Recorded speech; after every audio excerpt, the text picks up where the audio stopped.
And Josh, we heard in that interrogation video, this defendant saying he didn't even live in Cape Coral, Florida at the time. And I noticed something in some of the filings that he actually wrote to the judge and included a warrant from Maryland in 1990 where he was picked up for battery of a police officer. He says this proves he wasn't in Cape Coral at the time of this murder. I don't know if that's still going to be something that his defense used or if it's been debunked over the years. But what do you think the defense should do in terms of not just saying that he didn't have a motive? How strong do you think that argument is? Because who has a motive to do something this heinous?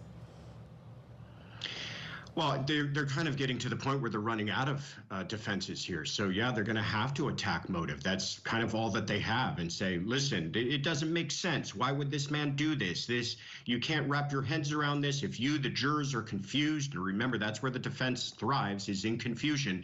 If you're confused as to why this man, a perfect stranger, would commit this heinous of a crime, well, then you really can't believe that he did commit it beyond a reasonable doubt. Because, again, the elephant in the room is that DNA evidence, and they're going to have to deal with that first and foremost. And I think you saw in that bit of clip that we showed there of their opening statements that they're going to say, listen, there were many people in that house. DNA, especially when we're talking about hairs, you know, they can end up anywhere for any number of reasons that could be entirely innocent reasons that don't tie this person to murder. And so I think that's really the arguments that they're left with.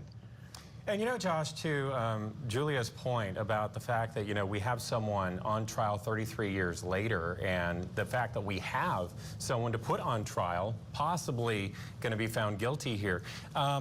Looking at the mom there on the stand, when we were talking about that, how hard is it to prepare those types of witnesses before we go to break? You know, I've done a couple of cold cases, not nearly this old, even 10 years old. People's memories just fade. So much happens in your life. It's hard to get people to recall even what you might think of as significant events in their life, because it's really the details that matter in a trial. So they can go and look back through police reports and what they said to people prior. Hopefully some of that's recorded, but a lot of it is just going to be lost to time.